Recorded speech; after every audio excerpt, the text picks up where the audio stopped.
پتوکی میں Punjab food safety team کا جمبر ٹھٹھی road پر جعلی جوس پلانٹ پر چھاپا۔ دوران کارروائی 750 لیٹر مضر صحت جوس برآمد کیا گیا ہے۔ موقع پر طلب کر کے پلانٹ کو سیل کر دیا گیا۔ جعلی مضر صحت جوس تیار کرنے والی مشینری اور دیگر سامان کو ضبط کر لیا گیا۔ تفصیلات محمد وقاص کی رپورٹ میں۔ پتوکی میں پنجاب فوڈ اتھارٹی کی کارروائی، سینکڑوں لیٹر غیر معیاری جوس طلب کر کے پلانٹ کو سیل کر دیا گیا۔ پنجاب فوڈ اتھارٹی نے ملاوٹ مافیا اور جعلی پروڈکٹس بنانے والوں کے خلاف جاری کریک ڈاؤن کے تحت جمبر ٹھٹھی روڈ پر واقع جوس پلانٹ پر اچانک چھاپا مارا۔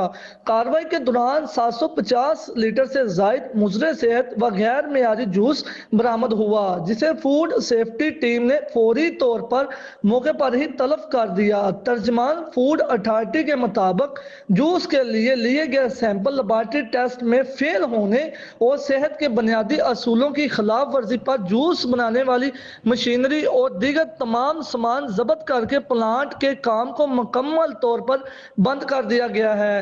فوڈ اتھارٹی کا کہنا ہے کہ شہریوں کی صحت سے کھلواڑ کرنے والے عناصر کے خلاف بلا تفریق سخت سے سخت قانونی کارروائی عمل میں لائی جا رہی ہے۔ کیمرامین شہباز احمد کے ساتھ محمد وقاص، روز نیوز، تحصیل پتوکی۔